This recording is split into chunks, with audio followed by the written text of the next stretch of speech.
which is what I've been saying this for years, that nobody really understands the complexity of large organizations. It's so complicated that it's beyond general human ability. And as a result, my theory is, as a result, most people don't know what's going on. And I've talked about this before. Most people don't know what's going on because as I said earlier, if you've got two people, you've got one line of communication. Now, theoretically, you've got one line of communication if you've got two people. What you have is two people communicating, hopefully about the same thing, right? For the same reason. Although there's still a probability that they are not exactly in harmony and not communicating for exactly the same reason. Maybe one person wants to finish the project and maybe one person wants to get paid, right? Maybe there's a difference there. So even though you've got one line of communication, it's still traveling two different ways. And just because somebody is speaking, it doesn't mean that somebody is listening, which is true a lot of the time. And just because a person is speaking, it doesn't mean they're saying anything either.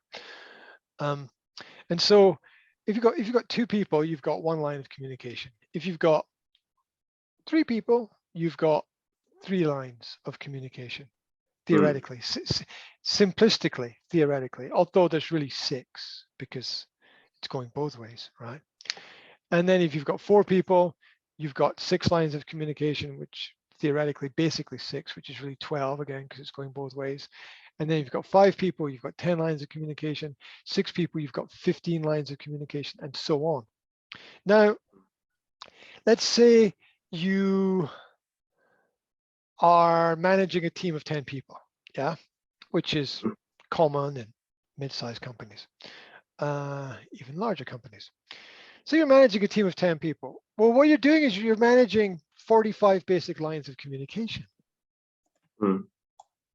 Basic lines of communication, which again, as I've explained already, can be doubled very simply because it's going both ways. So that's 90 different lines of communication, really, because what's in one person's head might be different from what's in another person's head. And so what you have to do is ensure that all 90 of those lines of communication are the same or similar or headed in the same direction, which means first you have to get into the head of the people that are there. You've got to get into their mind, into their mindset, and understand what they're thinking and try in some sense to control their focus, to control what they're thinking about. There are many different ways to do that.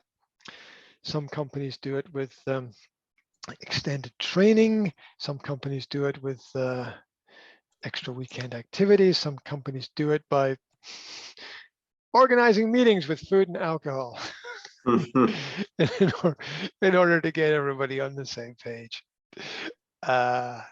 or in order to reduce everybody to the same mental state, to make everybody submit. So it's really interesting how complex it becomes very quickly. And think about it from a manager's perspective, where there's people above and people below, and there's not just one center. There's not just one central point of communication or one person. You've got different three-dimensional frameworks of communication happening above and below, and maybe even on a parallel level as well. That is really, really, really complex. I mean, I challenge anybody to sit down and to get a piece of paper and to think about who they communicate with, who they network with, and how many lines of communication they have to go through.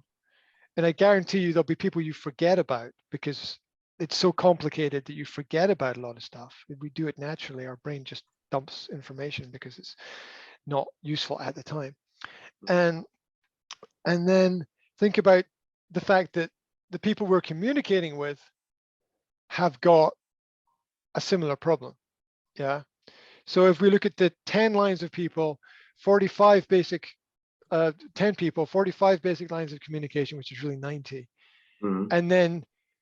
And then imagine that one person has to manage that, and then they're working with other people who have to manage similar things as well. So I mean, very quickly, it's a spiders. It's a crazy spider's web of communication happening between people, which which is quite scary. You know, it is quite scary for organizations when you realize that that's what you're trying to streamline, manipulate, control, whatever, in order to get a job done or to get a task done, to get everybody focused on the same thing is quite difficult. And maybe also it's overthinking things sometimes, because maybe it doesn't need to be that complicated, but it's still interesting to realize that when problems occur, when mistakes occur, this is one way of solving the problem, by realizing, okay, which line of communication was the failure in? Where did things not work?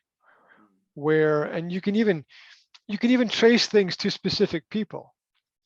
If all of the lines of specific problems head towards one person, then you can be like, okay, that person is going to be someone that I need to talk to about solving this problem, because they're a key in the whole process.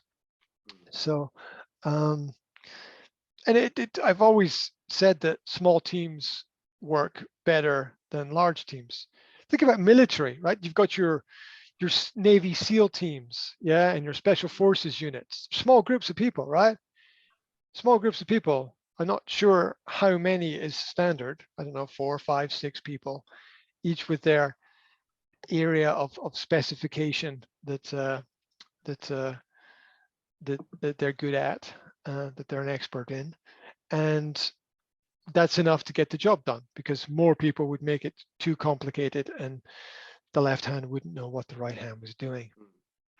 And so small teams win in terms of the visibility of the problem, because it's easier for people to see where the problem lies.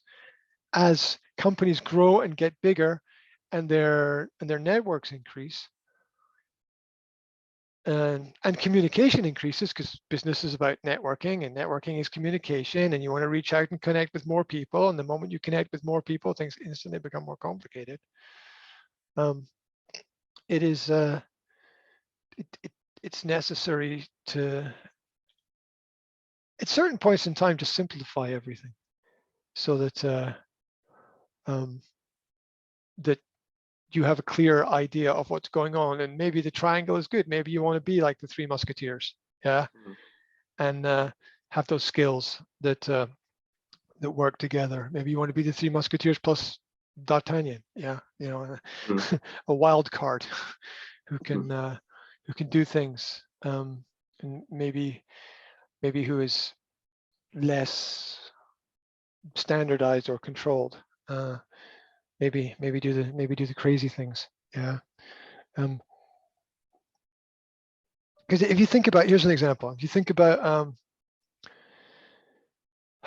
crazy videos that people watch on their mobile phone, whether it's on YouTube or Instagram or TikTok or whatever, the whole process to create the video has to be streamlined. It has to be organized. From the technology used to create the video, to the people involved in the process, to the uploading to the platform that it's on. It's a complete process that has to be streamlined.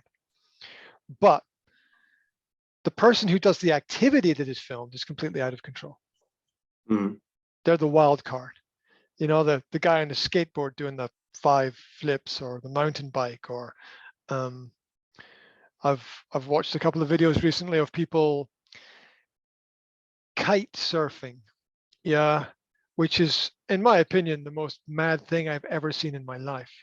Yeah, where the kite catches the air, and the guy and the surfboard go straight up. You know, they go straight up into the air, out of the water, and they're maybe 100 feet in the air, spinning and turning and doing flips, and then they come back down with the kite and land on the water and continue surfing. And there's a, if you want to see something really crazy right now, is the World Kite Surfing Championships right now. And it's the most insane thing I have ever seen in my life. It's really, I mean, talk about, I've seen a lot of crazy wild sports, but this, in my opinion, is the craziest, wildest thing I've ever seen. It's and the idea that somebody can learn to do this and be good at it is beyond belief, really. It's absolutely beyond belief. I mean, it makes skateboarding look easy, right? I mean, this stuff is, it makes skiing look really easy, right? I mean, this stuff is beyond insane. And so, yeah, and in order to share it and watch it, you need a completely streamlined network of systems, maybe even satellites in the sky. It's crazy. Yet you still, at the end of the day, need a wild card.